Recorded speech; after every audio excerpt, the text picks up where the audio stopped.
Première chose, il faut savoir qu'il existe deux types de peuples. Les peuples dominants et les peuples dominés.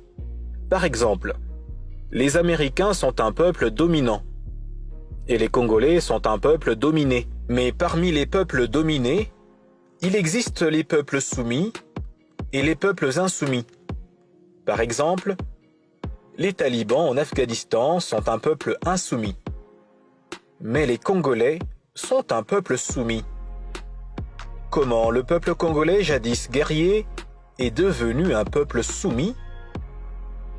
Lors de la colonisation, l'Occident a vaincu militairement les rois et les peuples congolais. Mais vaincre un peuple, militairement, ne veut pas dire le soumettre.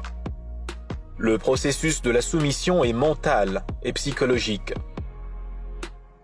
Après avoir vaincu les Congolais militairement, l'Occident les a soumis par trois choses: la religion, la culturation et le marché économique.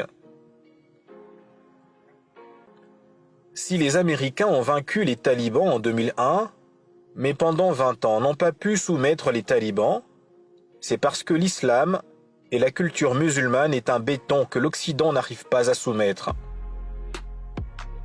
Un peuple insoumis, même s'il est dominé par la force, continuera à résister. Comme les Vietnamiens ont résisté aux Américains, comme la Corée du Nord a résisté aux Américains, comme les talibans ont résisté aux Américains malgré la grande différence de force. En conclusion, un peuple soumis pleurniche, se plaint, dénonce, et rien n'arrive.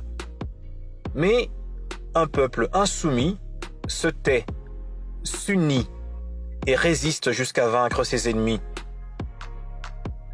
Aussi longtemps que le peuple congolais n'aura pas sa propre religion, ne va pas valoriser sa propre culture, ne va pas apprendre à se nourrir soi-même, ni maîtriser les technologies pour transformer seul ses matières premières, pour avoir un plus grand levier de négociation sur le marché économique mondial, ce peuple restera un peuple soumis, humilié et esclave.